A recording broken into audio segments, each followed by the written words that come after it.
Hey guys, welcome back to the Atlas Archives Deep Dive series, the place where we gently explore the histories and geographies of every nation on Earth, one peaceful journey at a time. Tonight, we're traveling to Burkina Faso, a landlocked country in West Africa, known for its ancient kingdoms, vibrant cultural traditions, and resilient spirit. From the rolling savannas of the Sahel to the life-giving Volta River basin, Burkina Faso's landscapes have shaped its story for thousands of years.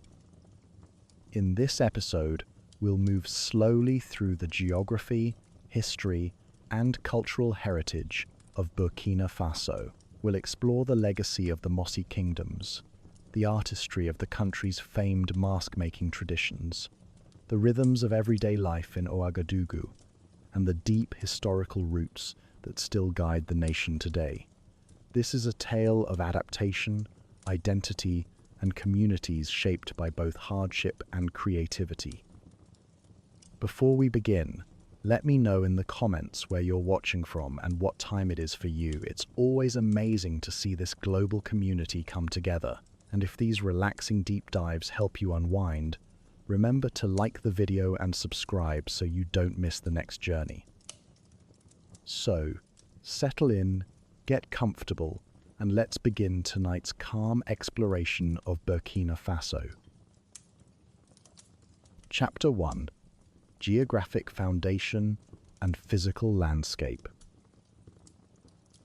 Burkina Faso sits like a carefully placed jewel in the heart of West Africa, a landlocked nation serving as a bridge between the Sahara Desert to the north and the lush coastal regions to the south. Covering approximately 274,000 square kilometers, this country is roughly the size of Italy. Its borders create an almost rectangular shape that encompasses a remarkable diversity of landscapes and peoples. To understand Burkina Faso, we must first appreciate its neighbors, for geography is never an island unto itself. The country shares borders with 6 neighboring nations. To the north and northwest, Mali stretches toward the legendary cities of Timbuktu and the Niger River's Great Bend. Eastward lies Niger, with its portion of the Sahara and ancient trade routes. The southern borders tell a different story.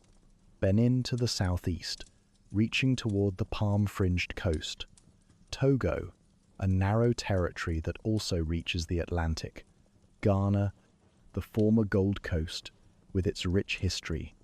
And Côte d'Ivoire to the southwest, with its cocoa plantations and bustling ports. This geographic positioning has been both blessing and challenge throughout Burkina Faso's history. As a landlocked nation, it has always depended on coastal neighbors for access to international trade routes. The nearest ocean lies some 800 kilometers from the capital, Ouagadougou, yet this same position placed it at the crossroads of ancient African civilizations between the Sahara and the Gulf of Guinea, mostly between latitudes 9 and 15 degrees north. The physical landscape tells a story written in stone, soil, and sky over millions of years. The country lies primarily within the West African Craton, an ancient geological foundation dating back billions of years. This stable continental crust forms the backbone of much of West Africa, creating a landscape that, while not dramatically mountainous, possesses its own subtle beauty and complexity. The terrain presents itself as a magnificent peneplain, a vast, gently undulating landscape eroded nearly flat over countless millennia, punctuated by isolated hills standing like silent sentinels. The average elevation hovers around 400 meters above sea level, creating a platform that tilts almost imperceptibly from north and west toward the south and east. This gentle inclination has profoundly influenced drainage patterns and shaped the flow of both water and human movement across the landscape for thousands of years. However, this apparent simplicity masks fascinating geological diversity.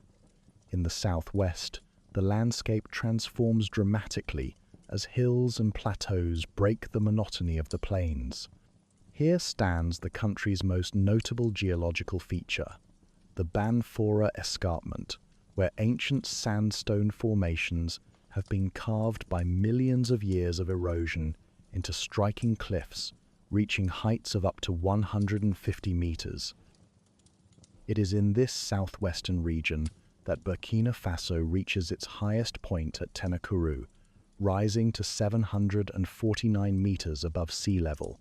Despite the country's substantial size, the difference between its highest and lowest terrain spans no greater than 600 meters.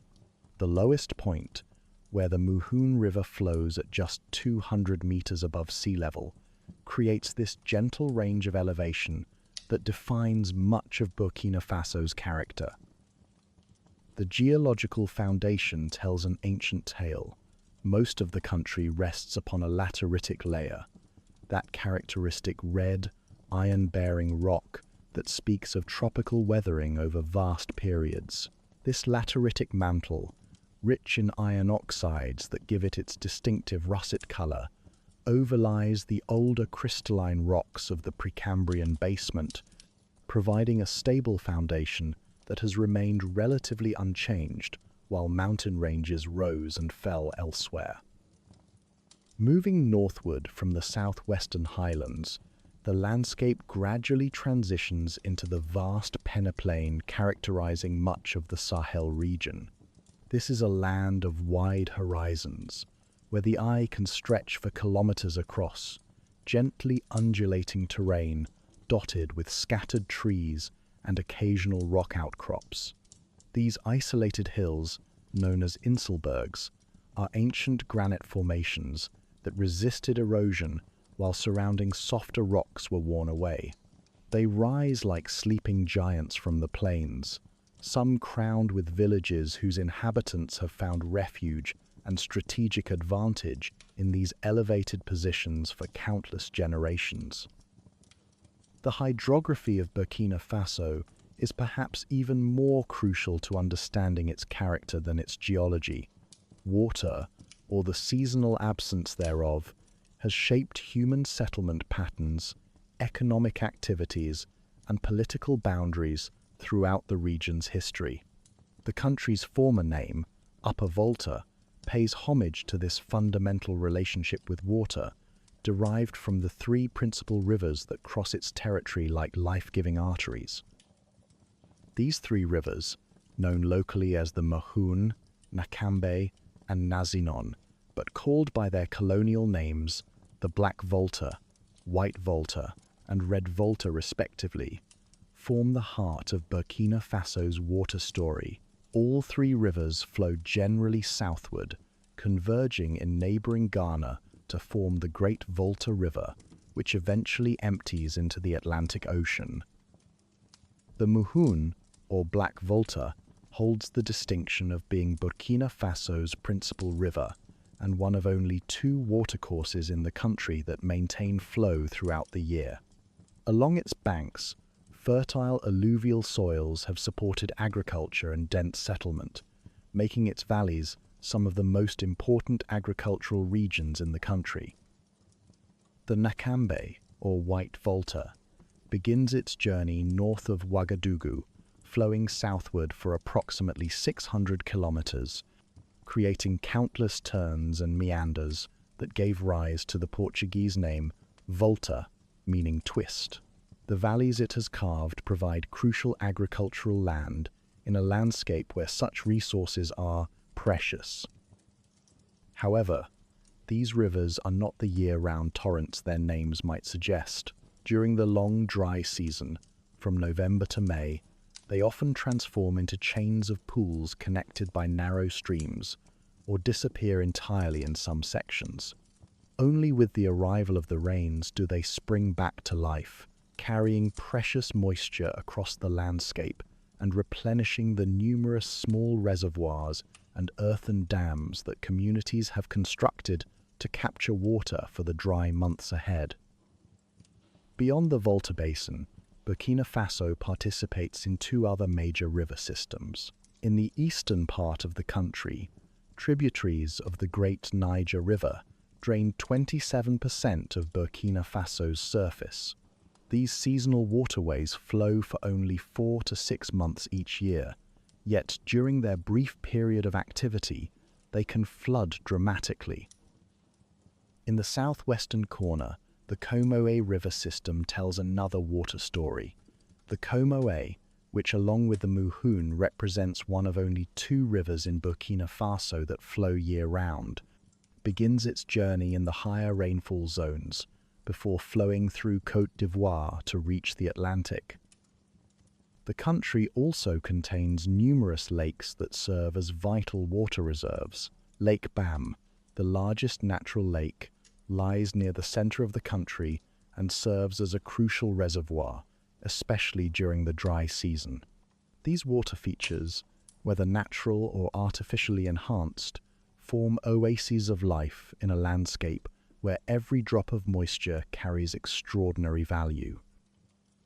Climate serves as the great conductor of life's orchestra in Burkina Faso, orchestrating the rhythms of agriculture, migration, and daily existence with precision that has remained largely unchanged for millennia.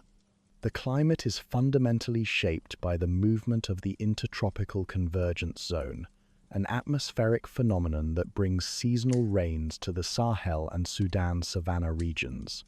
This invisible boundary between dry northern air masses and moist southern ones oscillates north and south with the seasons, creating Burkina Faso's distinctive wet and dry seasons. 3 distinct climatic zones characterize the country. In the northern reaches, which merge imperceptibly with the southern edge of the Sahara Desert, the Sahelian zone experiences a semi-arid climate where rainfall averages only 350 to 400 millimeters per year. Here, the landscape takes on an almost ethereal quality during the dry season, with vast expanses of golden grassland punctuated by drought-resistant acacia trees. The harmattan, that legendary dry wind from the Sahara, brings fine dust particles that create spectacular sunsets, but also challenge human and animal life with their desiccating effects. Moving southward, the Sudano-Sahelian zone extends across the central portion of the country in a broad belt from east to west. This transitional region experiences rainfall ranging from 400 to 600 millimeters annually, supporting a more diverse ecosystem that blends characteristics of both the arid north and the more humid south. In the southern regions, the Sudanian zone enjoys the country's most favorable climate, with rainfall increasing to between 600 and 1,000 millimeters per year, reaching as high as 1,200 millimeters in the southwestern highlands around Banfora.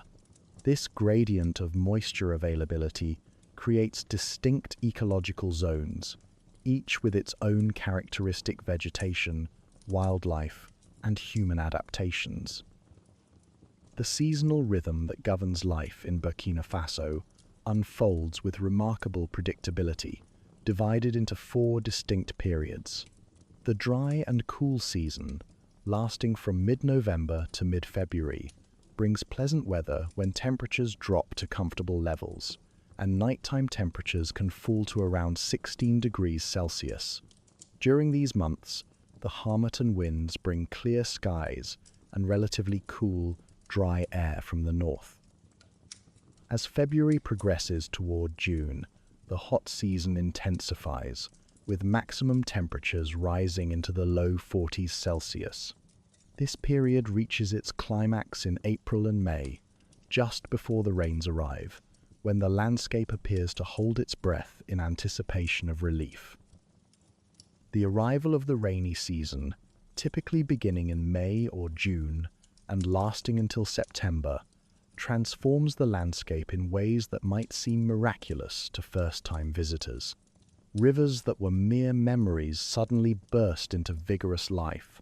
Grasslands that appeared dead and brown explode into verdant green virtually overnight. Trees that had stood leafless for months burst into foliage with remarkable speed. Finally, an intermediate season bridges the gap between the end of the rains and the onset of the cool, dry period, lasting from September until mid-November. During these transitional months, the landscape gradually returns to its dormant state, though the effects of the recent rains linger in continuing green vegetation and sustained river flows. The natural vegetation of Burkina Faso reflects this climate gradient with remarkable precision, creating a living map of rainfall and temperature patterns across the country. In the far north, the landscape belongs to the Sahel, that transitional zone between desert and savanna that has captured the imagination of explorers and geographers for centuries. Here, drought-resistant grasses dominate vast stretches of terrain, interspersed with scattered shrubs and trees that have evolved remarkable adaptations to survive months without rainfall. The iconic baobab tree, with its massive trunk capable of storing thousands of liters of water and its sparse, upward-reaching branches, appears like a natural sculpture against the wide skies of the northern regions. Local folklore suggests that the gods planted the baobab upside down, with its roots reaching toward heaven, and indeed these ancient giants seem to embody the timeless quality of this landscape. As one travels southward, the vegetation gradually becomes more diverse and dense, transitioning into the Sudan savanna that characterizes much of central Burkina Faso. Here, the landscape takes on a distinctive parkland appearance, with scattered trees providing shade for grasses and agricultural crops below. Species like the economically valuable shea tree, which produces shea butter prized in cosmetics worldwide, and various acacia species create a distinctive ecosystem that has supported human habitation for thousands of years. In the southern regions, particularly in the higher rainfall areas of the southwest, patches of woodland and even remnants of forest can be found. These precious fragments provide habitat for numerous species that cannot survive in the more arid regions to the north. Gallery forests along permanent watercourses create ribbons of green that penetrate far into the drier zones, supporting biodiversity and providing resources for human communities throughout the year. The soils of Burkina Faso complete the foundation upon which human civilization has been built in this region. Across much of the country, lateritic soils dominate, those characteristic reddish, iron-rich soils that develop in tropical regions with distinct wet and dry seasons. These soils can be quite fertile when properly managed and receive adequate rainfall, but they are also susceptible to erosion and degradation when vegetation cover is removed. In river valleys and low-lying areas, alluvial soils deposited by seasonal flooding provide some of the most productive agricultural land in the country. These darker, more organic soils retain moisture better than the upland lateritic soils and can often support crops even when rainfall is marginal. Such fertile alluvial deposits have attracted human settlement for millennia, creating the agricultural heartlands that continue to feed the nation today. This geographic foundation, the ancient rocks, the seasonal rivers, the predictable climate, and the adapted vegetation, has provided the stage upon which human history has unfolded in Burkina Faso.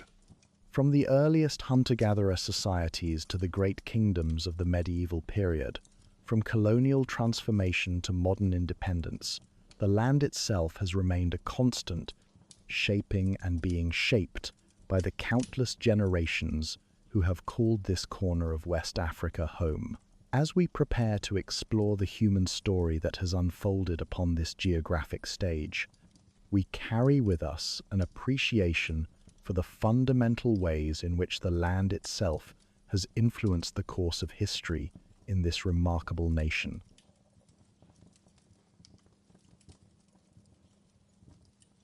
Chapter 2. ancient peoples and early civilizations. As the sun sets over the vast savannas of Burkina Faso and the gentle night sounds begin their evening symphony, we continue our journey through time, moving from the geographic foundation we explored in our first chapter to the remarkable human story that has unfolded upon this ancient stage. Tonight, we delve into the deep prehistory of this land, discovering the countless generations who have called these plains and valleys home, from the earliest hunter-gatherers to the sophisticated iron-working cultures and the mighty kingdoms that would shape the character of this region for nearly a millennium. The human story in what is now Burkina Faso stretches back into the mists of prehistoric time, when our earliest ancestors first set foot on these lands during an epoch when the Sahara was not the formidable desert we know today, but rather a landscape dotted with lakes, rivers, and grasslands that supported abundant wildlife and human communities. Archaeological evidence suggests that hunter-gatherer societies inhabited this region as early as 14,000 years before the Common Era, making this one of the oldest continuously inhabited regions of West Africa.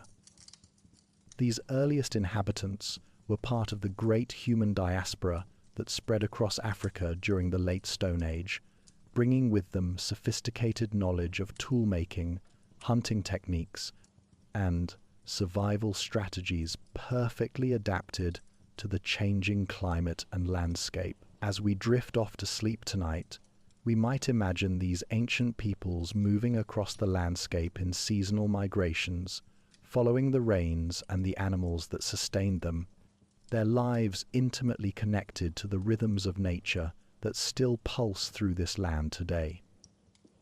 Around 4,000 years ago, the creators of remarkable rock art began to make their mark on the landscape of Burkina Faso. These ancient artists, working during the Neolithic period, left behind a treasure trove of engraved petroglyphs that provide us with tantalizing glimpses into their world. Working in rock shelters and using natural stone surfaces as their canvas, they created intricate designs featuring floral radiant circles, human figures, animals both wild and domestic, and mysterious symbols whose meanings remain locked in the distant past. At sites like Dokiti, hundreds of these radiant circles were carefully engraved into rock faces, creating patterns that some scholars believe may have served ceremonial or astronomical purposes. The rock art depicts cattle and hunters, suggesting that even by 3,000 years before the Common Era, the region supported pastoral communities who had learned to domesticate animals and had begun the transition from purely nomadic hunting to a more settled way of life that combined herding with seasonal agriculture. By around 3,600 years before the Common Era, agricultural settlements had begun to emerge across what is now Burkina Faso. This transition from nomadic hunter-gatherer societies to settled farming communities represents one of the most significant developments in human history, laying the foundation for all subsequent civilizations.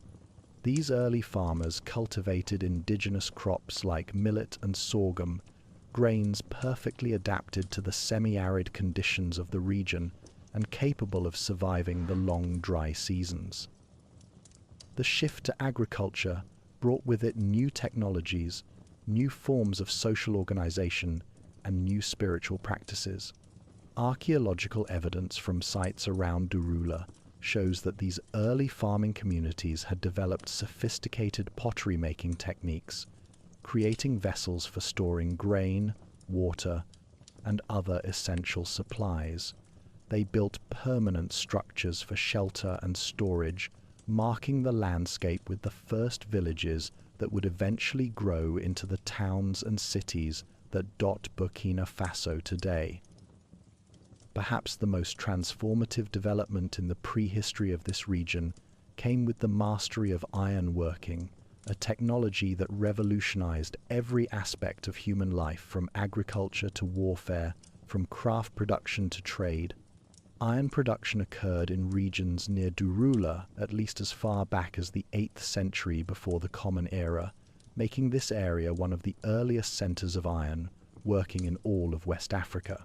By the 5th century before the Common Era, iron smelting was widely practiced across the region, fundamentally altering the relationship between humans and their environment.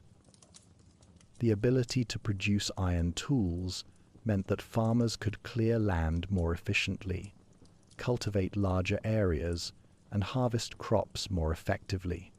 Iron weapons provided communities new means of defense, while iron implements made it possible to work wood, leather, and other materials with unprecedented precision. Archaeological sites across the country bear witness to this Iron Age transformation, with furnaces, mines, and ancient settlements creating a rich archaeological landscape that continues to yield new discoveries. Among the most remarkable archaeological discoveries in recent decades has been the documentation of the Bura culture, an Iron Age civilization that flourished from the 3rd century to the 13th century of the Common Era. Centered in what is now southwestern Niger and southeastern Burkina Faso, the Bura culture represents one of the most sophisticated early civilizations of the West African Sahel, though much about these people remains tantalizingly mysterious. The Bura people were master artists and craftspeople, creating elaborate terracotta sculptures that rank among the finest achievements of ancient African art. Their burial sites contain remarkable equestrian statues, some of the earliest known representations of mounted figures in the Sahel region, suggesting that these people had already mastered the use of horses for transportation, warfare, and ceremonial purposes.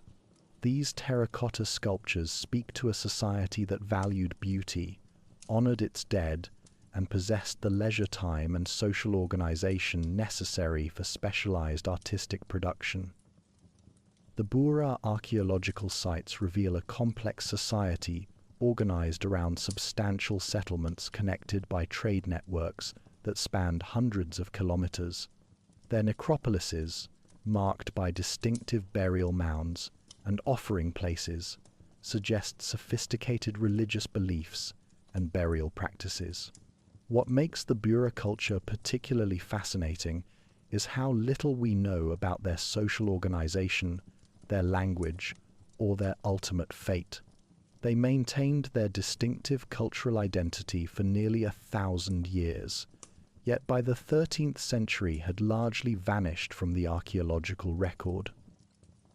As the Bura culture flourished and eventually faded, new peoples were arriving in what would become Burkina Faso, part of the great population movements that characterized medieval West Africa. Between the 8th and 15th centuries, various ethnic groups migrated into the region in successive waves, each bringing their own languages, customs, technologies, and traditions. Among these arrivals were the ancestors of the Mossi, Fula, Dioula, and other ethnic groups that continue to form the backbone of Burkina Faso's diverse population today. These migrations were not simple invasions or conquests, but rather complex processes of cultural exchange, intermarriage, and gradual integration that created the rich ethnic tapestry that characterizes modern Burkina Faso.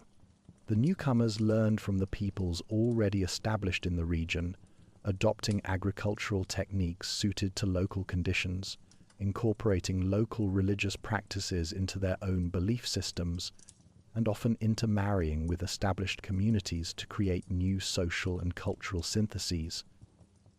Among all these arriving peoples, none would have a more profound and lasting impact on the region than the Mossi, whose kingdoms would dominate central Burkina Faso for nearly 8 centuries. According to oral tradition, The origins of the Mossi people can be traced to a romantic tale that bridges two great West African civilizations and speaks to the power of love and adventure to shape the course of history.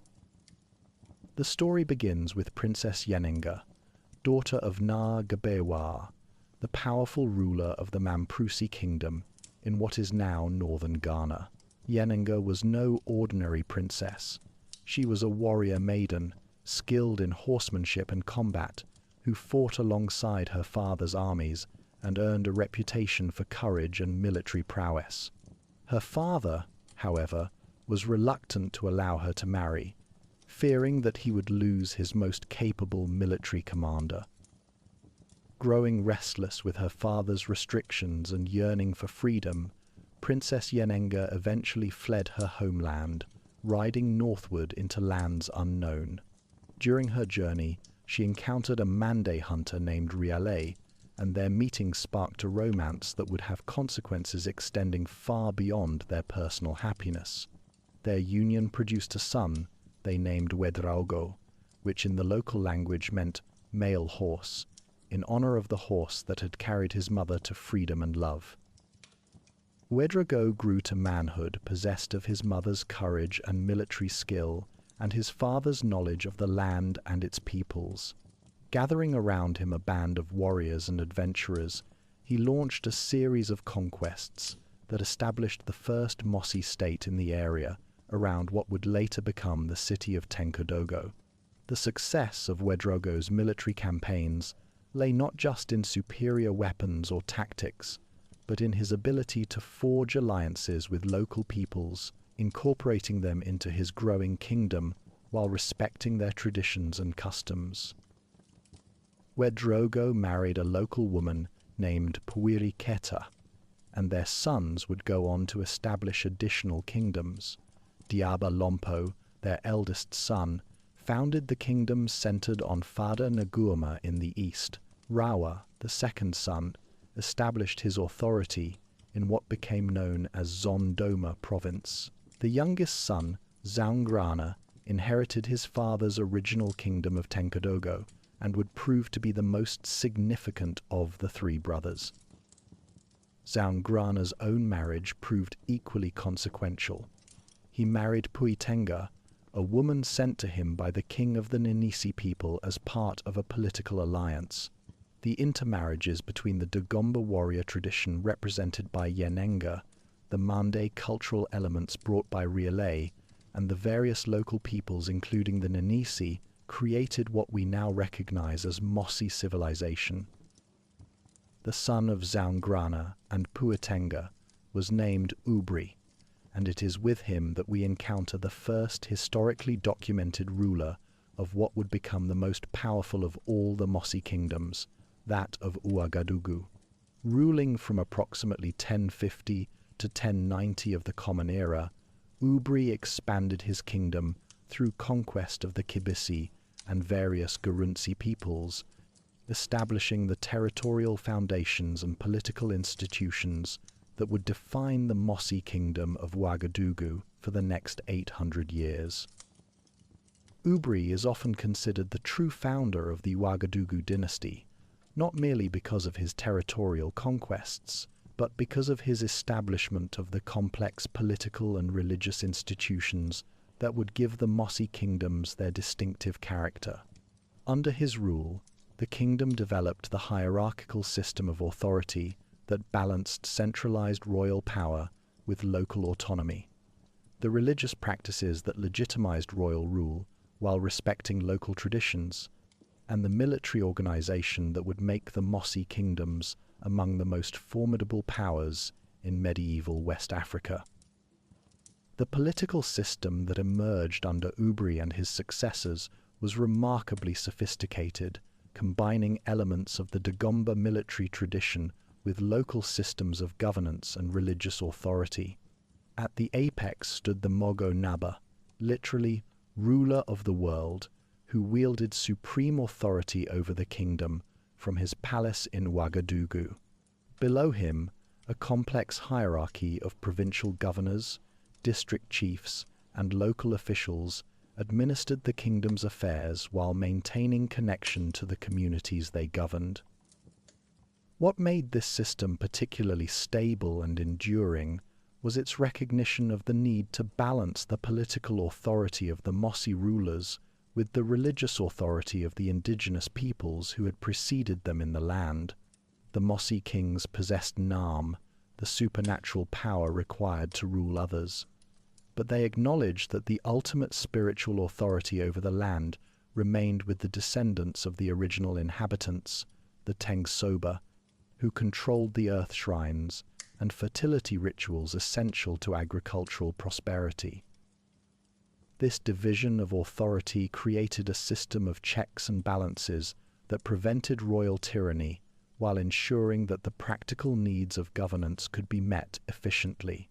If a Mossi ruler became too oppressive or failed to fulfill his obligations to his people, the Tengsoba could withhold their cooperation in crucial fertility rituals, effectively undermining the king's legitimacy and forcing him to moderate his behavior. Following Ubri's reign, the process of centralization and expansion continued under his successors. Under the fifth ruler, Komdemi, who ruled around 1170 of the Common Era, significant political developments would reshape the entire constellation of Mossi kingdoms. Two revolutions emerged from within the Ouagadougou dynasty, led by members of the royal family who sought to establish their own independent kingdoms, creating the Kingdom of Yatenga to the north and the Kingdom of Rizim. Rather than seeing these developments as threats, Komdemi adapted by creating a new level of governance that would become a hallmark of Mossi political organization. He began appointing his sons as dimas, or provincial governors, giving them substantial autonomy in their assigned territories while maintaining their recognition of Ouagadougou's overall sovereignty. This system of territorial administration through royal appointment would continue to be practiced by future rulers, allowing for both centralized coordination and local flexibility.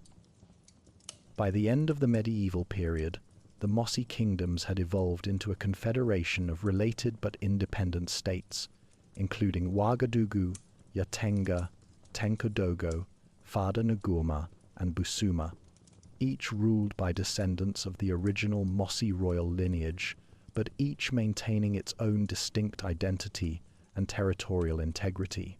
This political organization would prove remarkably resilient, surviving not only internal conflicts and succession disputes, but also external pressures from the great West African empires of Mali and Songhai, as well as the later challenge of Islamic expansion. As we prepare to drift off to sleep, we might reflect on these ancient foundations of Burkina Faso's rich cultural heritage. From the mysterious rock artists of the prehistoric period to the sophisticated ironworkers of the Bura culture, from the romantic origins of the Mossi kingdoms to the complex political institutions they created, we see a land that has always been home to peoples of remarkable creativity, adaptability, and resilience.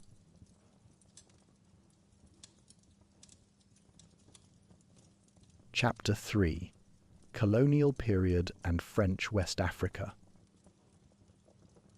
As we continue our gentle journey through the corridors of time, we now arrive at one of the most transformative periods in Burkina Faso's long history, the era of European colonization that would reshape not only the political landscape of this ancient land, but the very fabric of society itself.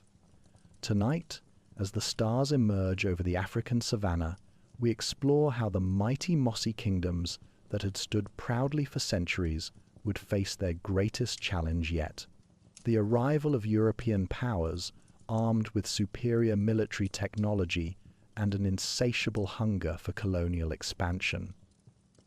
The final decades of the 19th century witnessed what historians call the Scramble for Africa, a period when European powers raced to claim territories across the African continent with breathtaking speed and ruthless efficiency. The Berlin Conference of 1884 to 1885 had established the rules for this grand game of imperial conquest, and by the 1890s, French forces were methodically advancing across West Africa, drawing arbitrary borders that paid little heed to ancient kingdoms, traditional territories, or ethnic boundaries. For the Mossi kingdoms, which had successfully resisted Islamic expansion from the north for centuries and maintained their independence through countless challenges, the approach of European colonialism represented an entirely new kind of threat. Unlike previous invaders who sought conquest through traditional means, the French arrived with modern rifles, artillery, and military organization that rendered even the bravest cavalry charge futile against their disciplined firepower. The beginning of the end for Mossi independence came in the form of two young French officers whose names would become synonymous with both colonial conquest and controversial brutality, Lieutenant Paul Voulet and Lieutenant Julien Chanouin. These men, both in their early 30s and already veterans of colonial campaigns, had been tasked with what the French considered the final pacification of the Mossi territories, a mission that would bring them fame in Parisian salons and infamy in the villages they conquered. The year 1896 marked the beginning of the final chapter of independent Mossi rule. Voulet and Chanouin arrived in the region with a carefully planned military expedition consisting of 5 European officers, 23 regular tirailleurs, 10 indigenous cavalry, and 180 auxiliary troops provided by allied local rulers who had already submitted to French authority. Their force also included various interpreters fluent in the local languages and a marabout from Bandiagara, reflecting the French understanding that successful conquest required not only military might but also cultural and religious knowledge. The Mogo Nabawobogo, who ruled from Ouagadougou, represented the last bastion of organized resistance to French expansion in the region. When French envoys first approached him with demands for submission, his response demonstrated both the dignity and the tragic futility of traditional African resistance to European colonialism. "Your chief," you say, "comes to organize the country," the Mogo Naba reportedly told the French messenger. "But I find that my country works very well and has no need of organization. You tell me that your chief will give me money and beautiful gifts, but all of this I already possess, and I need only address my merchants to obtain everything that pleases me. Therefore, go away. Consider yourself fortunate that I do not have your head cut off, but do not come back again." This defiant response sealed the fate of Ouagadougou. On September 1st, 1896, Voulet and Chanouin's forces approached the Mossi capital, expecting fierce resistance, but finding instead something far more disconcerting: a city whose inhabitants seemed to ignore the invaders entirely, going about their daily business with serene indifference to the armed Europeans in their midst. This response reflected a sophisticated understanding of power and legitimacy that the French had not anticipated. By refusing to acknowledge the invaders' authority, the Mossi were denying them the validation that came with recognized conquest. However, military reality soon intervened. Mogo Nabawobogo had withdrawn from the city, taking with him the symbols of royal authority and leaving Ouagadougou without its spiritual center. The French found themselves in possession of buildings and territory, but not of the legitimacy that made conquest meaningful. Their frustration led them to pursue the legitimate ruler across the countryside, beginning a chase that would last for months and demonstrate the complexity of imposing colonial rule on a society with sophisticated political traditions. The French expedition, though numbering only 257 men, possessed overwhelming technological superiority. They carried 50,000 rounds of ammunition, modern rifles, and artillery pieces that could devastate traditional fortifications. Against this, the Mossi forces relied primarily on cavalry armed with spears and traditional weapons, their military philosophy having long emphasized the value of human life and the honor of individual combat over the mass destruction that firearms made possible. After occupying Ouagadougou, Voulay and Chanouin discovered that their problems had only begun. The city was quickly reoccupied by Mossi forces after the French column departed in pursuit of Ouagadougou, forcing them to return and retake it in December. In their impatience to complete their mission and sign a protectorate treaty, the French officers decided to install their own puppet ruler, selecting the first prince who came forward to make submission and recognizing him as the new Mogo Naba. This action demonstrated a fundamental misunderstanding of Mossi political culture, where legitimacy could not simply be transferred through European recognition. Nevertheless, a treaty was signed in 1897, marking the formal beginning of French administration in the region, even though effective control remained tenuous and would require years to establish fully. The early years of French colonial rule were marked by the enormous challenge of administering a vast territory with minimal resources. The region that the French called Mossi covered 60,000 square kilometers and contained at least 1 million inhabitants, traversed by poor roads that became impassable during the rainy season from June to September.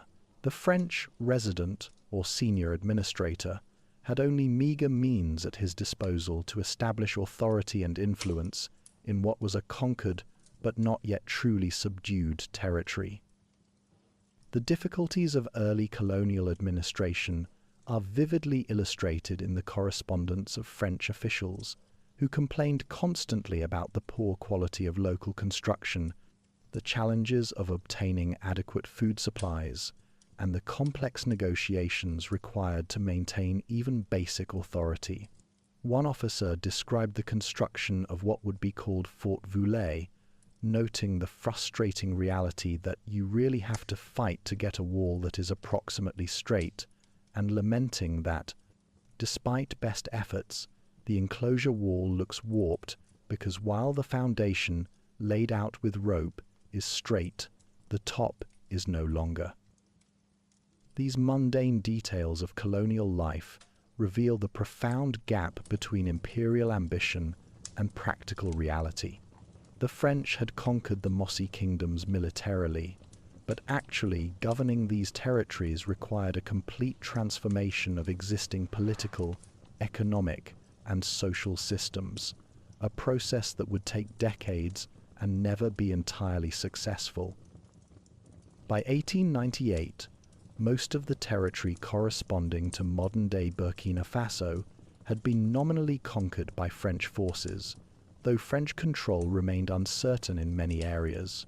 The Franco-British Convention of June 14, 1898, established the country's modern borders through negotiations between European powers that completely ignored the wishes and traditional territories of African peoples. This arbitrary border drawing would have lasting consequences, splitting ethnic groups between different colonies and creating artificial political units that bore no relationship to pre-existing African political organizations. In 1904, the largely pacified territories of the Volta Basin were integrated into the Upper Senegal and Niger colony as part of a broader reorganization of the French West African colonial empire. This administrative decision reflected the French preference for large, centralized colonial units that could be more efficiently governed from distant capitals. The language of colonial administration became French, while the indigenous population faced systematic discrimination and exploitation. The colonial period brought profound changes to every aspect of life in what would eventually become Burkina Faso. The French imposed new forms of taxation, forced labor requirements, and legal systems that completely undermined traditional authority structures. Young men were conscripted to serve in French military forces, often in distant territories, while the colonial economy was restructured to serve French metropolitan interests rather than local needs. Perhaps the most traumatic period of early colonial rule came during World War I, when the French government's desperate need for troops and resources led to policies that sparked one of the largest anti-colonial rebellions in African history. The introduction of military conscription in 1915, combined with increased taxation and forced labor demands, pushed the long-suffering populations beyond their breaking point. The rebellion that erupted in November 1915 would become known as the Volta Bani War, named for the two rivers that defined the region where the uprising took place. This was no spontaneous outbreak of violence, but rather a carefully coordinated resistance movement that brought together diverse ethnic groups, the Boer, Markadafing, Lela, Nuni, and Bobo peoples, in common cause against French rule. The spark that ignited this rebellion was Governor-General Joost van Vollenhoven's decision to forcefully conscript local men into the Senegalese tirailleurs to fight in the European trenches. The recruitment quotas were harsh and inflexible. Every village had to provide a set number of men, regardless of their circumstances. French recruiters used force, made false promises about the duration of service, and sometimes simply kidnapped young men during markets or religious ceremonies. On November 19, 1815, the village of Bona refused to provide the demanded recruits and successfully resisted the intervention of the French commandant, who was forced to retreat. This victory galvanized resistance across the region, as village representatives who had gathered at sacred sites took solemn oaths to drive out the colonial occupiers. Traditional religious leaders played crucial roles in uniting different groups, using sacred rituals and spiritual authority to overcome ethnic and linguistic differences in the face of common oppression. At its height in 1916, the rebellion could muster between 20,000 and 30,000 fighters spread across multiple fronts. These forces, armed primarily with traditional weapons but possessed of intimate knowledge of the local terrain and enormous popular support, initially achieved remarkable success against French colonial forces. They captured military posts, destroyed colonial infrastructure, and briefly established liberated zones where traditional authority was restored. The French response was swift and brutal. Colonial authorities mobilized 5,000 troops, mostly Senegalese tirailleurs and local auxiliaries loyal to the colonial government, supported by artillery and machine guns. The suppression campaign lasted 9 months and resulted in the deaths of approximately 30,000 Africans, while over 100 villages were completely destroyed. French forces made little distinction between combatants and civilians, systematically destroying communities suspected of supporting the rebellion. The aftermath of the Volta Bani War fundamentally changed the nature of French colonial rule in the region. The scale of the rebellion had demonstrated that traditional methods of indirect rule were insufficient to maintain colonial control. In 1919, French authorities decided to create a separate colony called Upper Volta, splitting 7 districts from the large colony of Upper Senegal and Niger to create a more manageable administrative unit. The new colony was named for its location on the upper reaches of the Volta River system, with its 3 main tributaries, the Black, White, and Red Volta, represented in the colors of the colonial flag. François Charles Alexis Edouard Hesling became the first governor of Upper Volta, initiating ambitious road-building programs and promoting cotton cultivation for export to French markets. However, the colonial economy proved disappointing to French expectations. The cotton policy based on coercion failed to generate expected revenues, and the colony's income stagnated. In September 1932, frustrated French administrators dissolved Upper Volta entirely, dividing its territory among the French colonies of Ivory Coast, French Sudan, and Niger. This decision reflected the continuing challenge of making colonial administration economically viable in a region that had never been designed to serve external markets. The dissolution of Upper Volta lasted until September 1947, when changing circumstances after World War II led French authorities to reconstitute the colony. The war had weakened European colonial powers, while strengthening demands for self-determination around the world. African veterans who had fought in European theaters returned home with new ideas about rights and governance, while educated elites began organizing political movements that challenged colonial assumptions about African incapacity for self-rule. Throughout this turbulent period, traditional authority structures showed remarkable resilience. The Mogo Naba in Ouagadougou continued to perform royal rituals and maintain cultural influence even under colonial rule, while local chiefs found ways to protect their communities while accommodating French administrative demands. This delicate balance between resistance and accommodation would prove crucial in preparing the groundwork for the eventual transition to independence. The French colonial period in what would become Burkina Faso thus represents a complex story of conquest, resistance, adaptation, and survival. From the dramatic military campaigns of the 1890s through the massive rebellion of the Volta-Bani War to the administrative reorganizations that followed, this era fundamentally transformed African society while never entirely destroying the cultural foundations that would enable eventual liberation. As we prepare to rest tonight, we might reflect on the remarkable resilience of the peoples who endured this colonial period. Despite facing overwhelming military force, systematic economic exploitation, and deliberate cultural suppression, they maintained their essential identity and laid the foundations for the independent nation that would emerge in 1960. Their story reminds us that even in the darkest periods of foreign domination, the human spirit finds ways to preserve hope and prepare for eventual freedom. Chapter 4: Independence and Political Evolution. As the gentle African breeze carries the sounds of nightfall across the savannah, we continue our peaceful journey through the pages of Burkina Faso's remarkable history. Now, we explore one of the most hopeful and tumultuous periods in the nation's story, the transition from colonial rule to independence, and the complex political evolution that followed.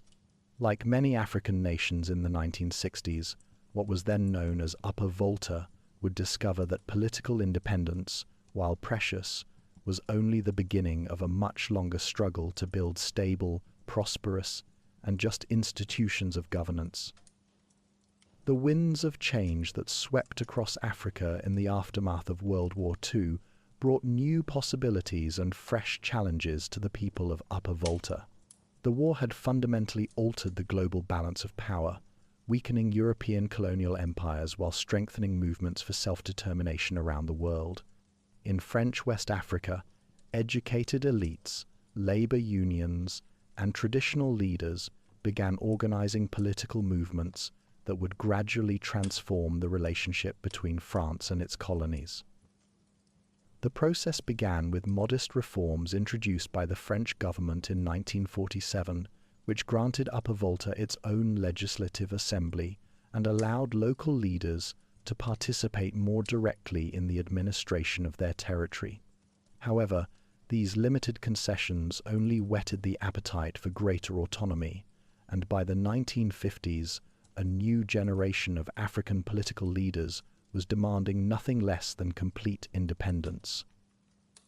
Among the most influential of these leaders was Daniel Owezin Coulibaly, a charismatic politician who played a crucial role in advocating for greater political representation and economic development in Upper Volta. When Coulibaly died suddenly in 1958, the independence movement found a new champion in Maurice Yameogo, who emerged as the leader of the Voltaic Democratic Union, known by its French initials as the UDVRDA. This political party would champion the cause of independence with remarkable success, riding the wave of African nationalism that was transforming the continent. The formal path to independence accelerated dramatically in 1958, when Upper Volta became an autonomous republic within the French community, a new political arrangement that allowed former colonies to maintain close ties with France while enjoying considerable self-governance. For many African leaders, this represented a stepping stone toward complete independence rather than a permanent solution, and events would prove them correct. On August 5, 1960, Upper Volta officially declared independence from France, joining the remarkable wave of African independence that made 1960 known as the Year of Africa. On that historic day, Maurice Yameogo, who had led the independence movement with skill and determination, became the country's first president. The moment must have seemed almost miraculous to those who had lived through the colonial period. After decades of foreign rule, they were finally masters of their own destiny. The independence celebration in Ouagadougou was marked by the jubilation and optimism that characterized African independence movements throughout the continent. Citizens danced in the streets, traditional musicians performed, and political leaders spoke eloquently of the bright future that awaited their young nation. The new constitution, adopted in November 1960, established a presidential system with Maurice Yameogo as head of state and provided for universal suffrage in electing both the president and the National Assembly for 5-year terms. However, the euphoria of independence would soon give way to the hard realities of governing a newly independent African state in the complex geopolitical environment of the 1960s. President Yameogo, despite his success as an independence leader, would prove far less capable as a national administrator. Within months of taking office, he began consolidating power in ways that alarmed many of his former supporters and established troubling precedents for authoritarian rule. One of Yameogo's most controversial decisions was to ban all political parties except his own UDVRDA, transforming Upper Volta from a multi-party democracy into a single-party state. This move, justified as necessary for national unity and development, actually reflected Yameogo's growing intolerance for opposition and his determination to eliminate potential rivals. Such actions were unfortunately common among first-generation African leaders, many of whom confused personal power with national strength and equated criticism with disloyalty. Even more damaging to Yameogo's reputation was his administration's obvious corruption and its tendency to perpetuate neo-colonial relationships with France that benefited the political elite while doing little for the nation's peasants or small urban working class. Government contracts were awarded based on personal connections rather than merit. Public funds were diverted to private purposes, and French economic interests continued to dominate the country's economy as they had during colonial times. By the mid-1960s, Yameogo's government faced growing opposition from multiple sectors of society. Trade unions, which had been crucial allies in the independence struggle, became increasingly critical of policies that restricted workers' rights to organize and strike. Students and intellectuals, who had initially supported Yameogo's nationalist rhetoric, grew disillusioned with his authoritarian practices and his failure to deliver on promises of educational and economic development. The situation deteriorated rapidly in 1965, when Yameogo was re-elected in an election that officially recorded 100% support and 98.4% turnout. Figures so implausible that they actually highlighted the fraudulent nature of the calm electoral process. Public skepticism about the government's legitimacy was further inflamed when Yameogo married a 22-year-old former beauty queen just weeks after the election, a display of personal extravagance that many viewed as inappropriate given the country's widespread poverty. The breaking point came in late December 1965, when the government announced a severe austerity budget that would dramatically cut the salaries of public sector employees while raising taxes on ordinary citizens. This decision, coming during the holiday season when families were already struggling financially, sparked immediate and widespread protests that would ultimately bring down Yameogo's government. On December 31st, 1965, union workers began demonstrating in Ouagadougou, demanding the reversal of the austerity measures and expressing their broader frustration with Yameogo's leadership. When the government declared a state of emergency on January 1st, 1966, rather than calming the situation, it only intensified public anger and determination to force change. For several days, the streets of Ouagadougou echoed with the sounds of protesters calling not just for policy changes, but for military intervention to remove the civilian government entirely. This popular demand for military rule reflected the deep level of disillusionment with democratic institutions that Yameogo had corrupted, and it demonstrated how quickly public opinion could shift when leaders betrayed the trust placed in them.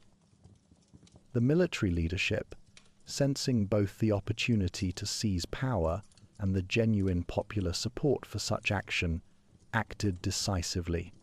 On January 3rd, 1966, Lieutenant Colonel Abubakar Sangoulé Lamizana, the army's chief of staff, led a bloodless coup that forced President Yameogo to resign and flee the country. The ease with which this transition occurred reflected not only the military's superior organization, but also the complete collapse of public support for the civilian government. The following day, a new military government was organized under Lamizana's leadership, receiving immediate support from the trade unions that ended their general strike in exchange for the military's promise of better governance.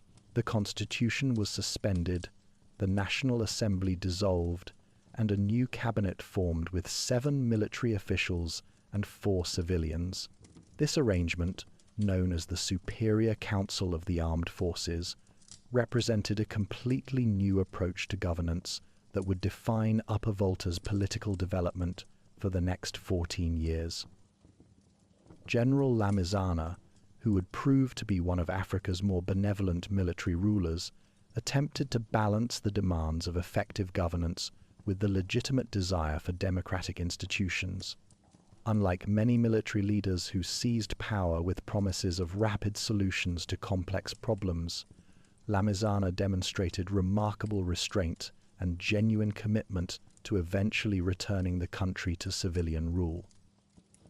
One of his first acts was to establish a consultative committee with 46 members representing the military, political parties, trade unions, religious leaders, and traditional authorities.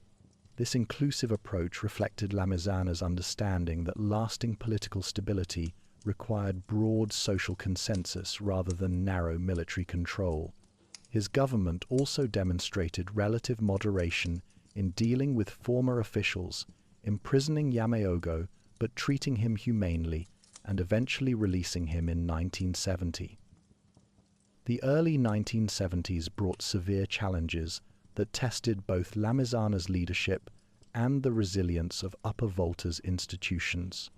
A devastating 5-year drought and increasing desertification in the Sahel region threatened famine across multiple nations, including Upper Volta. The resulting economic dislocation encouraged political factionalism and strained the military government's resources and credibility. In October 1973, Lamizana traveled to Washington to meet with President Richard Nixon and brief him on the Sahel drought situation, demonstrating both his government's international recognition and his personal commitment to addressing the crisis through diplomatic as well as domestic means. This meeting in the Oval Office represented a remarkable moment in Upper Volta's history. A military ruler from a small African nation sitting across from the leader of the world's most powerful democracy to discuss mutual concerns about human suffering and regional stability. True to his original promises, Lamizana oversaw the adoption of a new constitution in 1970 that established a 4-year transition period toward complete civilian rule.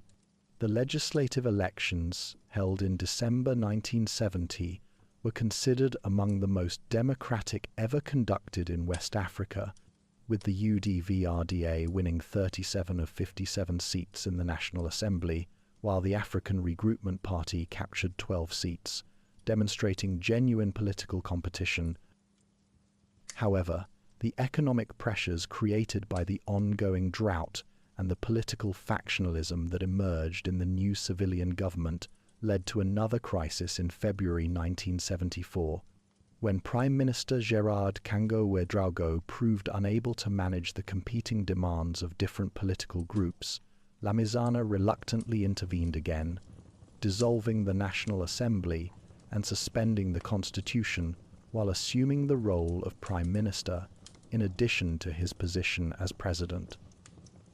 This second intervention reflected the recurring dilemma of African politics in the post-independence period, the tension between democratic ideals and the practical challenges of governing societies with limited resources, diverse ethnic groups, and weak institutional traditions.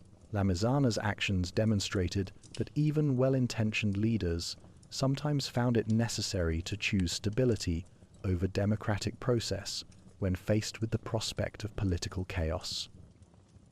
Despite this setback, Lamizana continued to work toward the restoration of civilian rule, and in 1977, Upper Volta adopted yet another constitution that legalized political parties and provided for competitive elections. The presidential election held in May 1978 was remarkable for several reasons. It featured genuine competition between multiple candidates.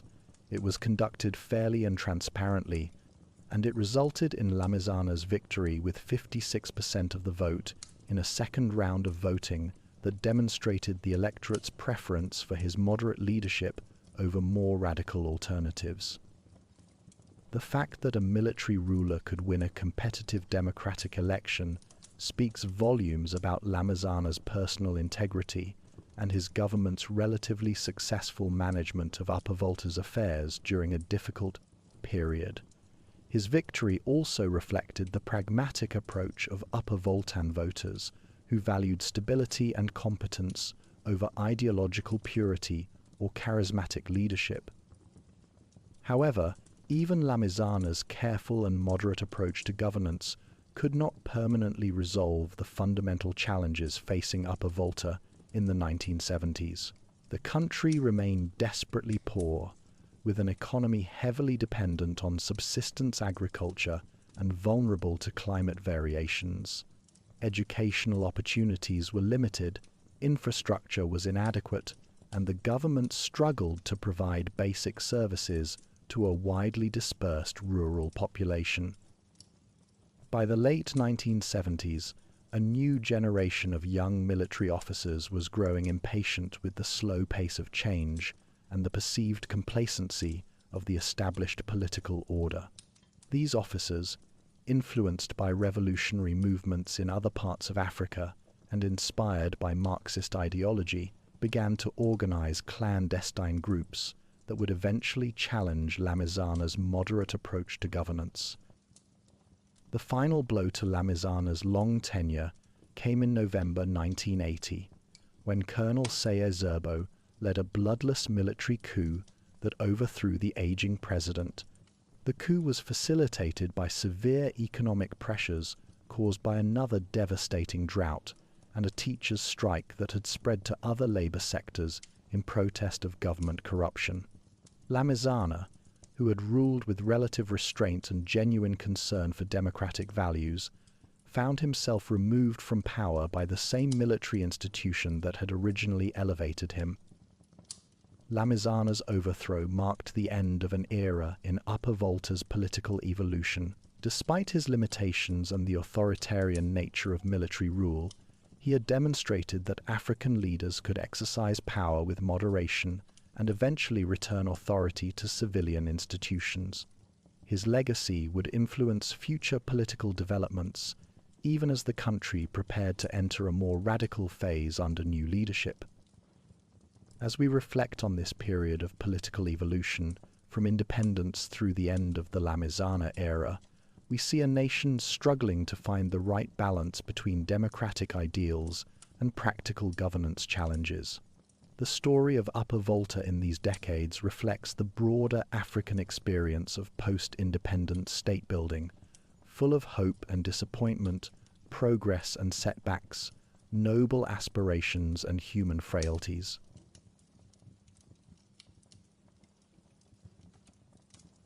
Chapter 5: Culture, Society and Modern Challenges.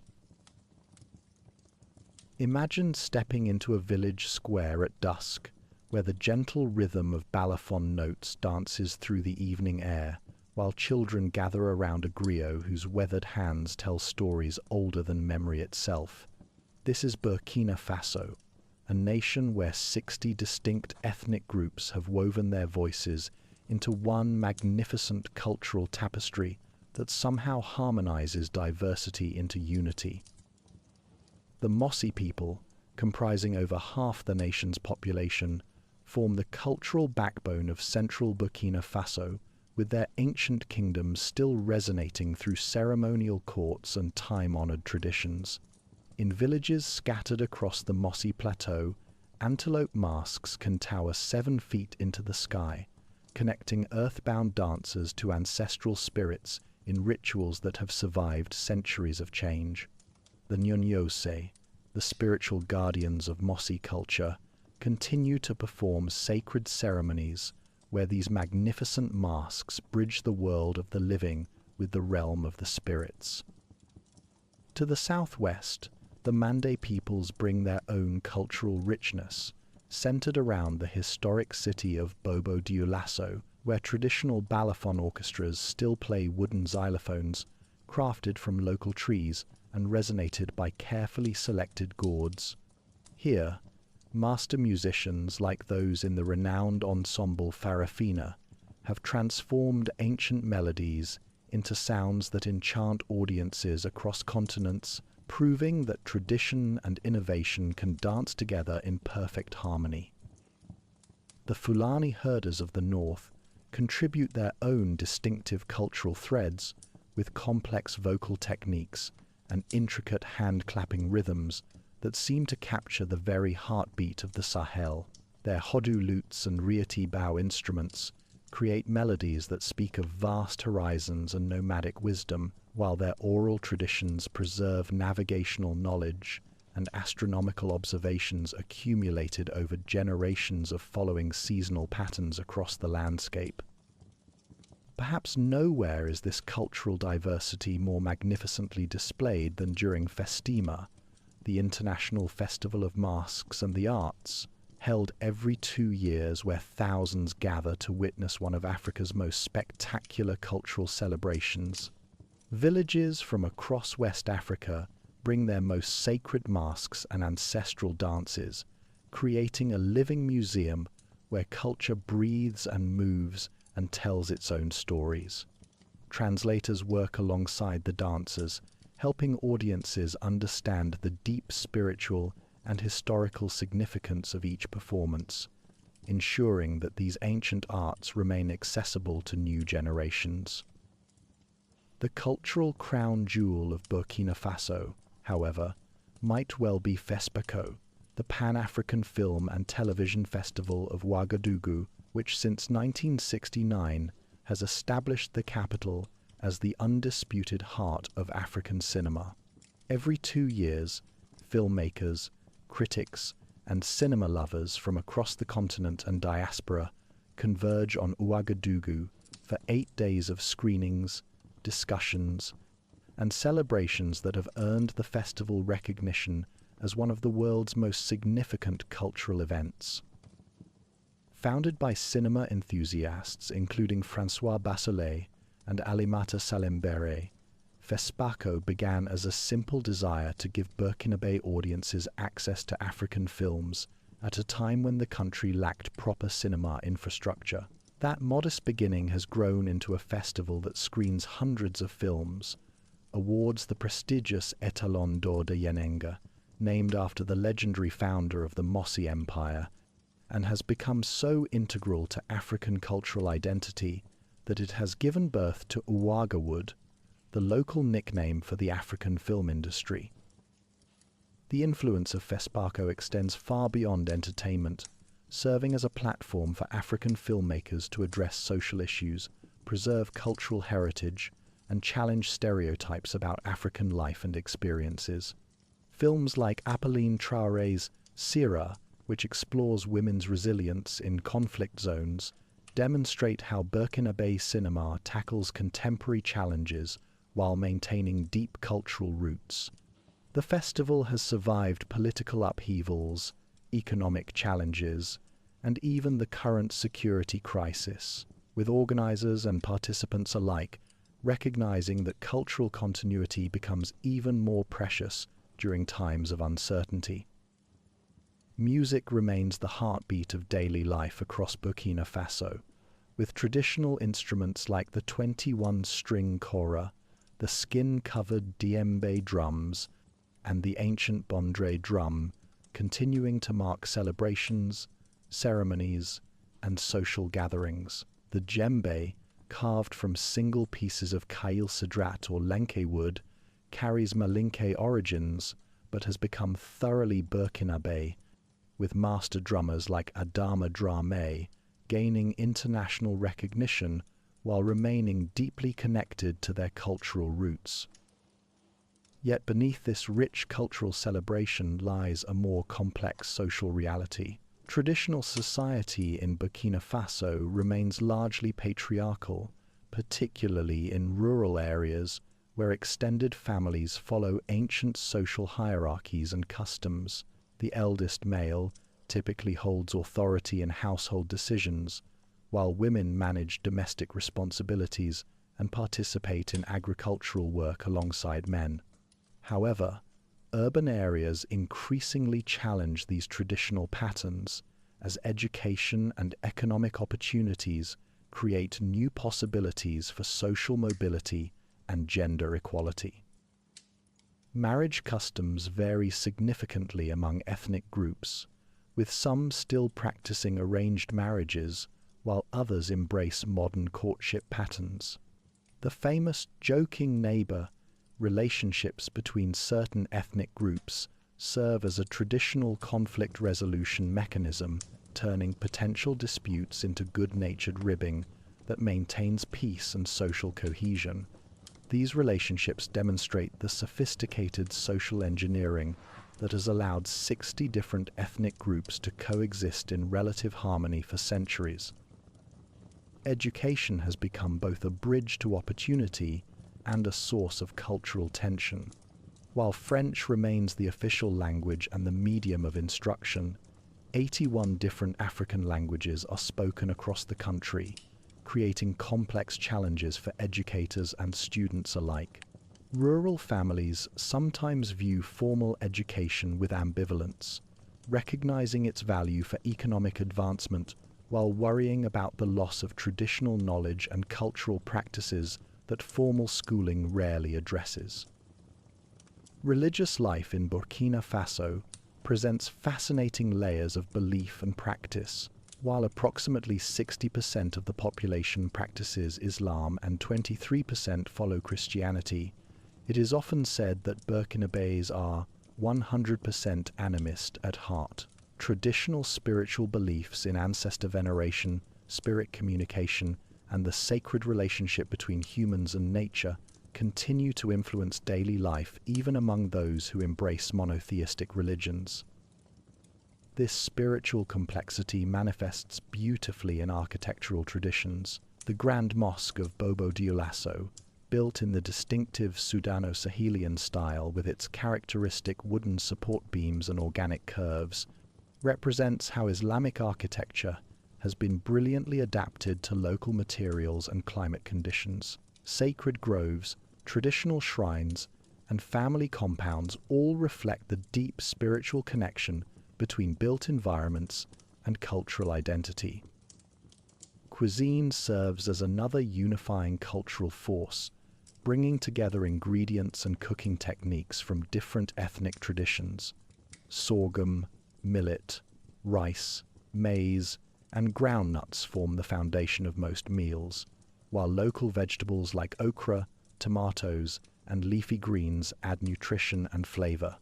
Traditional cooking methods, using clay pots and wood fires, create distinctive tastes that connect contemporary Burkinabés with their ancestral foodways, even as modern conveniences slowly transform urban kitchens. Craft traditions continue to thrive, particularly in tourism markets, where skilled artisans create wooden sculptures, hand-woven textiles, pottery, and the intricate, lost wax bronze castings that represent some of Africa's finest metalwork. Organizations like Tigung Nonma provide sustainable income opportunities for disabled artisans, demonstrating how traditional skills can address contemporary social challenges while preserving cultural knowledge. Literature in Burkina Faso remains rooted in oral tradition, with griots still serving as living libraries who preserve historical knowledge, genealogies, and cultural wisdom in their memories and performances. Written literature emerged during the colonial period, with Dim de Lobsam Ouagadougou's 1934 collection Maximes, Pensées et Devinettes Mossi, marking one of the first attempts to preserve Mossi oral traditions in written form. Contemporary writers continue drawing inspiration from these oral roots while addressing modern themes and challenges. However, this rich cultural heritage now faces unprecedented challenges. The ongoing security crisis has forced millions of Burkinabés from their homes, disrupting traditional social structures and cultural transmission patterns. When families flee their ancestral villages, they often leave behind not just physical possessions, but also sacred sites, traditional knowledge, and community relationships that have defined their identities for generations. Over 2 million internally displaced persons now live in camps or host communities, creating social pressures that strain traditional hospitality, customs, and resource-sharing mechanisms. Young people, separated from elders and cultural mentors, struggle to maintain connections with traditional knowledge systems while adapting to displacement conditions that prioritize survival over cultural learning. Climate change compounds these cultural disruptions. Traditional agricultural calendars, based on centuries of accumulated weather knowledge, become unreliable as rainfall patterns shift and droughts become more frequent. Pastoralist communities find their traditional migration routes blocked by conflict or altered by environmental changes, forcing them to abandon grazing strategies that have sustained their cultures for countless generations. The economic dimensions of cultural preservation present equally complex challenges. Rural poverty drives young people toward urban centers where traditional cultural practices often seem irrelevant to modern economic opportunities. Cities offer education, employment, and social mobility, but they also expose young Burkinabés to global cultural influences that can overshadow local traditions. Social media, international music, and global fashion trends compete with traditional cultural expressions for the attention of younger generations. Educational systems struggle to balance cultural preservation with modern skill development. While schools teach in French and emphasize contemporary academic subjects, they rarely incorporate traditional knowledge systems, environmental wisdom, or cultural practices that remain vital for rural livelihoods. This creates a generation gap where young people may excel in formal education while losing connection to the cultural knowledge that has sustained their communities for centuries. The gender dimensions of modernization create additional social tensions. Traditional societies often restricted women's public roles and economic independence, but contemporary challenges require all community members to contribute to household survival.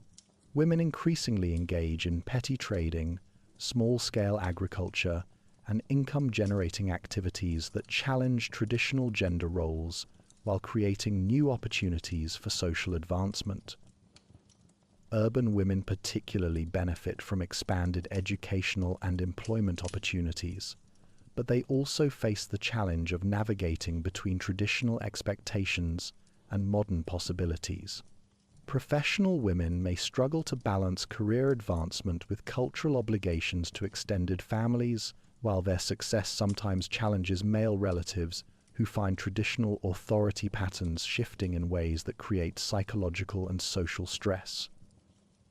Healthcare presents another area where traditional and modern approaches intersect in complex ways. Traditional healers continue to play vital roles in rural communities, providing not just medical treatment but also psychological support and spiritual guidance that conventional medicine cannot replace. However, modern healthcare challenges require interventions that traditional medicine cannot provide, creating situations where families must choose between familiar cultural approaches and unfamiliar medical technologies. The ongoing humanitarian crisis has devastated both traditional and modern healthcare systems. Rural health clinics have closed due to security threats, while traditional healers have been displaced along with their communities, disrupting access to both conventional and cultural medical knowledge.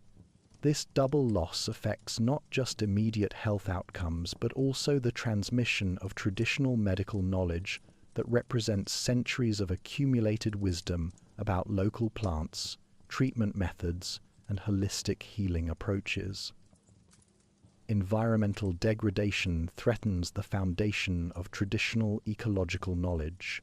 Deforestation, soil erosion, and changing precipitation patterns affect the availability of medicinal plants, traditional building materials, and wild foods that have sustained cultural practices for generations. Sacred groves, which serve as repositories for both spiritual practices and biodiversity conservation, face pressure from agricultural expansion and climate change that threatens their dual role in cultural and environmental preservation. The communications revolution has created new opportunities for cultural preservation while simultaneously threatening traditional knowledge transmission patterns. Mobile phones and internet access allow cultural practitioners to document, share, and preserve traditional knowledge in ways previously impossible. Young people can now access cultural content, connect with cultural mentors, and participate in cultural networks across vast distances. However, digital connectivity also exposes Burkinabe culture to global influences that can overshadow local traditions. International music, fashion, and entertainment compete for attention with traditional cultural expressions, while social media platforms often prioritize content that conforms to global rather than local cultural values. The challenge lies in harnessing digital technologies to strengthen rather than weaken cultural transmission and identity formation. Despite these challenges, Burkina Faso's cultural resilience remains remarkable. Communities adapt traditional practices to contemporary circumstances, finding ways to maintain cultural identity while embracing necessary changes. Festival organizers continue staging cultural celebrations even during security crises, recognizing that cultural continuity provides psychological and social stability during uncertain times. Religious communities demonstrate particular adaptability, finding ways to blend traditional spiritual practices with Islam and Christianity that create uniquely Burkinabe forms of religious expression. These synthetic approaches allow individuals to maintain connections with ancestral traditions while embracing contemporary religious communities that provide social support and spiritual guidance during difficult times. The arts community shows exceptional creativity in addressing contemporary challenges while maintaining cultural authenticity. Musicians blend traditional instruments with modern production techniques, creating musical expressions that speak to both rural and urban audiences. Visual artists incorporate traditional motifs and techniques into contemporary artistic practices that address current social and political issues, while remaining recognizably Burkinabe in character and inspiration. Language preservation efforts demonstrate community determination to maintain cultural diversity within national unity. While French serves as the lingua franca for government and education, local language radio programs, traditional storytelling sessions, and community language schools work to ensure that indigenous languages remain vibrant and relevant for contemporary life. As night falls across Burkina Faso, the sounds that emerge from villages and neighborhoods reflect this remarkable cultural resilience. Traditional drumming sessions blend with modern music, while storytellers adapt ancient tales to address contemporary challenges. Children learn traditional dances while discussing global events, creating cultural expressions that honor the past while embracing the possibilities of the future. In this dynamic balance between tradition and change, Burkina Faso continues to demonstrate that cultural identity can remain strong even as societies adapt to rapidly changing circumstances. Chapter 6: Economy, Development, and Future Prospects. The first light of dawn breaks across a landscape where hope and hardship walk hand in hand, where golden mines and ancient farming fields tell the story of a nation caught between the promise of its abundant resources and the weight of seemingly insurmountable challenges. This is Burkina Faso today, a country whose economy reflects both the tremendous potential of its people and the complex realities that define life in 21st century Africa. With a gross domestic product of $23 billion in 2024, Burkina Faso represents a small but resilient economy that has managed to maintain growth, averaging 3.6% since 2020. Despite facing security crises, political upheavals, and climate challenges that would have devastated less determined societies. This economic performance, while modest by global standards, represents the persistent efforts of over 24 million Burkinabés who continue working, trading, and building their futures even under the most difficult circumstances.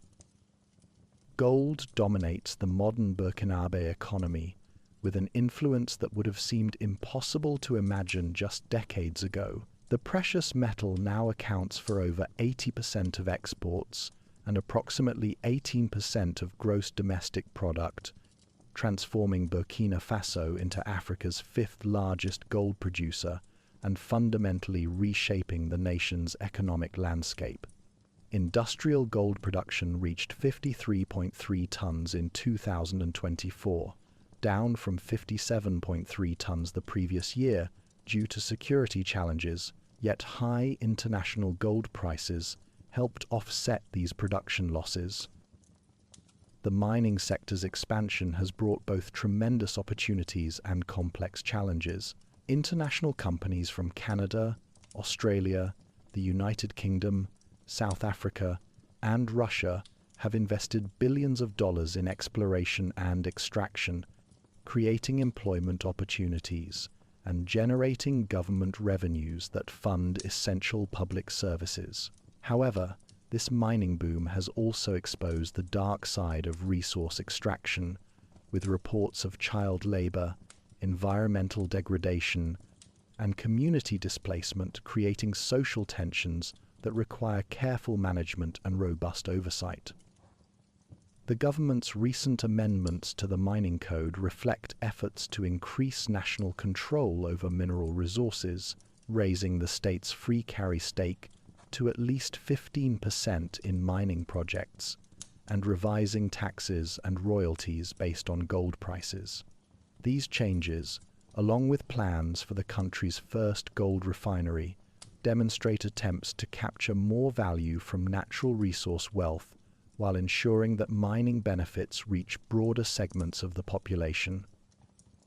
Agriculture remains the foundation of livelihood for the majority of Burkinabés, with approximately 80% of the population engaged in agricultural activities, though much of this work consists of subsistence farming that generates limited cash income. Cotton production, historically the country's primary export before the gold boom, continues to play a crucial role in the economy, with 2024-25 production estimated at 292,600 tons, making Burkina Faso the fourth largest cotton producer in Africa. The agricultural sector faces persistent challenges that limit its potential for generating prosperity and food security. Low productivity resulting from limited access to modern farming techniques, quality seeds, and fertilizers means that most farming families struggle to produce enough food for consumption, let alone surplus for sale. Irregular rainfall patterns, soil degradation, and the encroachment of the Sahara Desert create additional pressures that make farming increasingly difficult and uncertain. Traditional crops like sorghum, millet, and maize form the dietary foundation for rural communities, while cash crops including cotton, groundnuts, shea nuts, and sesame provide limited opportunities for generating income. Despite government efforts to provide timely seed and fertilizer distribution, along with free ploughing services, agricultural productivity remains low compared to regional averages, contributing to persistent rural poverty and food insecurity. Manufacturing represents the smallest and most underdeveloped sector of Burkina Faso's economy, accounting for approximately 11% of gross domestic product and employing only 7% of the workforce. Most manufacturing activities consist of agro-processing, textiles, and small-scale production concentrated in the major cities of Ouagadougou, Bobo-Dioulasso, Banfora, and Ouagadougou. These industries primarily serve domestic consumption rather than export markets, limiting their potential for generating foreign exchange and creating high-quality employment opportunities. The textile industry, historically important to Burkina Faso's industrial development, has experienced significant decline due to competition from cheaper imports and insufficient investment in modernization. Despite the country's position as a major cotton producer, much of this raw material is exported without processing, representing a missed opportunity for value addition and job creation. Recent government initiatives include plans for new cotton processing facilities, but these projects face challenges related to financing, technology transfer, and market access. Services now constitute the largest sector of Burkina Faso's economy, contributing over 50% of gross domestic product and employing nearly 19% of the workforce. This sector includes government administration, trade, transportation, telecommunications, and financial services. The rapid growth of mobile telecommunications has been particularly remarkable, with impressive expansion in internet access and mobile phone coverage transforming communication patterns across both urban and rural areas. The financial sector encompasses 13 banks, 4 specialized financial institutions, and 62 microfinance institutions, with banks holding nearly 70% of total financial assets. However, access to formal financial services remains limited, particularly in rural areas where the majority of the population relies on informal savings and lending arrangements. Banks remain vulnerable due to their concentration in cotton sector lending, whose prices fluctuate significantly based on international market conditions. Infrastructure constraints represent one of the most significant barriers to economic development and prosperity. Addressing Burkina Faso's infrastructure deficit would require sustained expenditure of $613 million per year over the next decade, with 2/3 allocated for capital investment and 1/3 for operations and maintenance. This level of investment, representing over 11% of gross domestic product, would be comparable to China's recent infrastructure spending, but far exceeds current resource availability. Transportation infrastructure faces particular challenges that limit trade, agricultural marketing, and access to essential services. The disruption of the historic corridor to the port of Abidjan due to crises in Côte d'Ivoire has forced costly rerouting of trade through ports in Ghana, Togo, and Benin, increasing transportation costs and reducing competitiveness. Road maintenance remains inadequate, with a huge rehabilitation backlog that must be addressed before the trunk network can be considered sustainable. Electrical power supply represents another critical constraint, with unreliable electricity access limiting industrial development, agricultural processing, and basic quality of life improvements. Despite recent progress in expanding access, particularly through solar energy initiatives, power shortages, and high electricity costs continue to discourage investment in manufacturing and other energy-intensive activities. Rural areas remain particularly underserved, with limited grid access forcing reliance on expensive and polluting alternatives. The security crisis has created additional economic pressures that compound existing development challenges. Military spending has increased dramatically, from $562 million in 2022 to over $1 billion in 2023, diverting resources from education, health, and infrastructure development. While security investment is essential for protecting lives and maintaining basic governmental functions, this spending shift has reduced resources available for addressing poverty and promoting economic growth. Internal displacement has created humanitarian needs while also disrupting agricultural production, trade networks, and local markets. Over 2 million internally displaced persons require food, shelter, and basic services, placing additional demands on already stretched government resources and aid organizations. The displacement crisis also disrupts traditional agricultural cycles, as families flee their farms during planting or harvest seasons, reducing food production and increasing dependence on humanitarian assistance.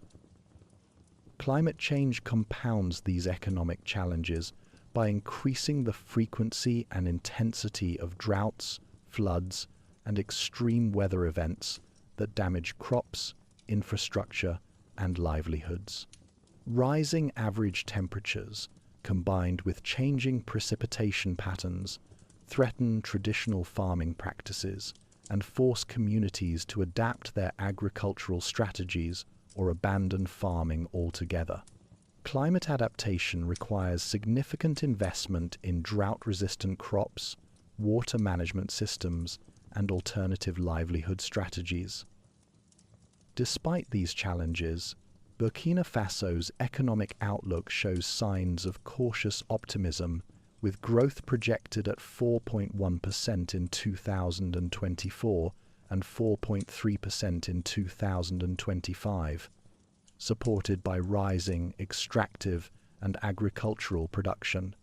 However, these projections remain heavily dependent on improvements in security conditions, favorable weather patterns, and continued political stability. The government's withdrawal from the economic community of West African states adds additional uncertainty to trade relationships and regional economic integration.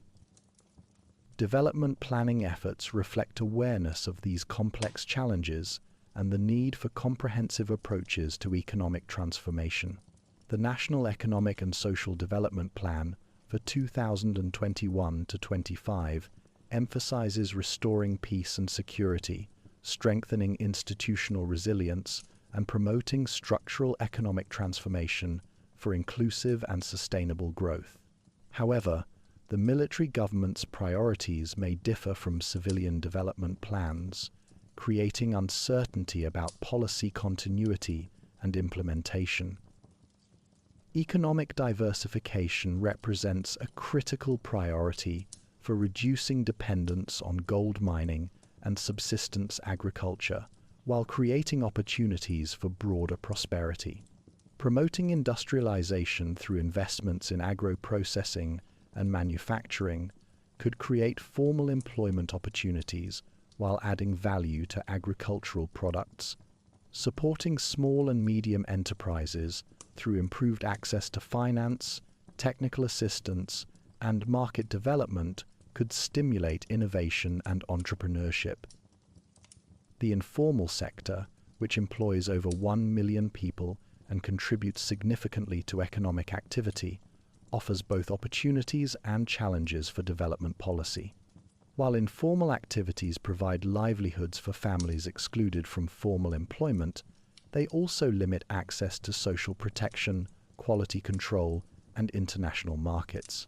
Gradually formalizing parts of the informal economy could improve working conditions and tax revenues while preserving the flexibility and accessibility that make informal work attractive to many Burkinabés.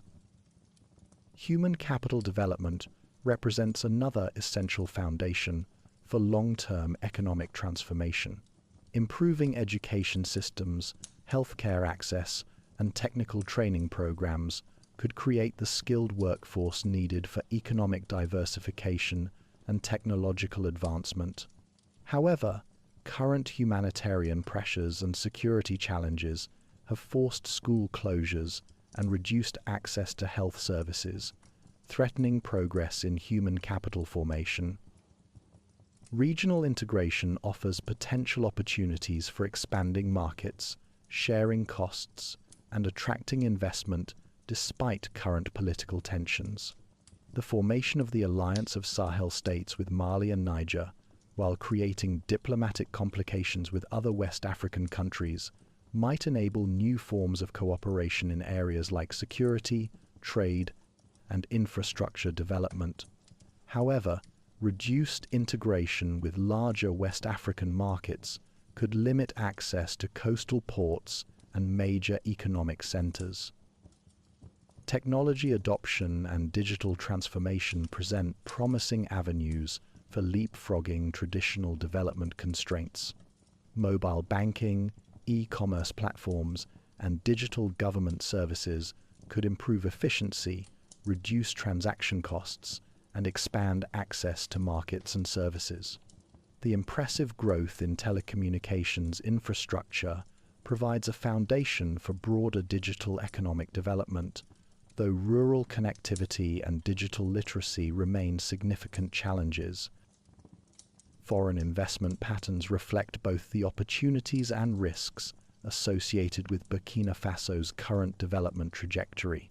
While mining continues to attract substantial international capital, investors in other sectors remain cautious due to security concerns, infrastructure limitations, and regulatory uncertainties.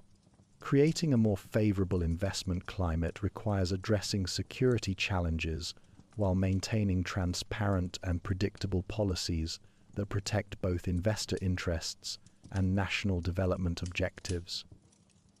International development partnerships continue to play crucial roles in supporting economic development despite recent political changes.